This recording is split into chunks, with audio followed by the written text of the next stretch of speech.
Саламатсыздар ма? Біз ең алдымен көпбұрышты салып аламыз. Көпбұрышты салу үшін бізге нүктелер қажет. Жаңа нүкте дегенді таңдаймыз да, қажетті нүктелерді белгілейміз. Енді осы нүктелер арқылы көпбұрыш саламыз, яғни көпбұрыштың төбелерін, бастапқы және соңғы нүктелерін барлығын қосамыз. Енді бізде осындай фигура шықты.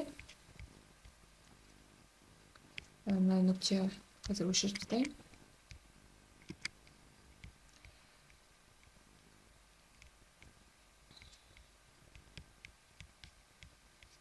Енді біз осы фигураның түсін таңдауға болады. Түсін өзгертейік, қанық түс қылтып. Қанық қылтып түсін және өзгертейік басқа түске.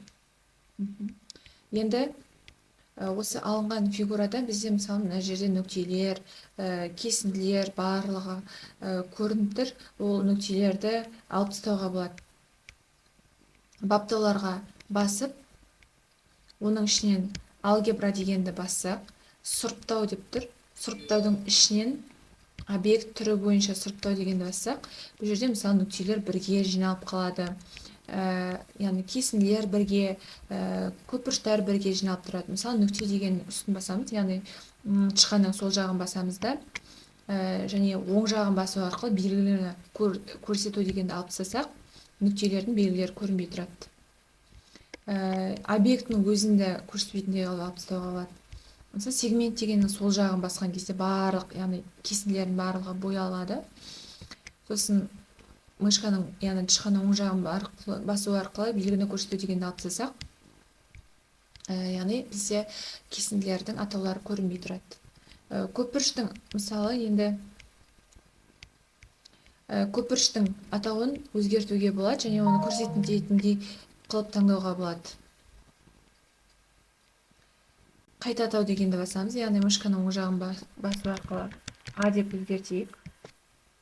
Яғни бізде А фигурасы алынды. Енді осы А фигурасын қандай да бір бұрышқа бұру арқылы екінші бір фигураны алайық. Ол үшін бір нүктені белгіледік, Д деген нүктені. Енді түрлендірулердің ішінен таңдаймыз. Яғни объектінің бір нүктенің айналасында бұрыш арқылы айналдыру дегенді таңдайық. Яғни біз көпбұрыштың үстіне бір рет басамыз, және нүктенің үстіне бір рет басамыз, және қанша градусқа бұратынымызды жазамыз. Мысалы 90 деп жазайық, 90 градусқа.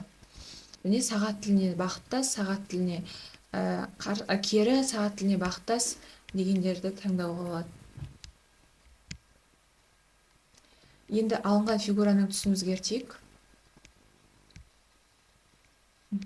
Сонда қарап тұрсақ, біз А фигурасын Д нүктесінің маңында 90 градусқа бұрдық. Сол кезде А штрих фигурасы алынды.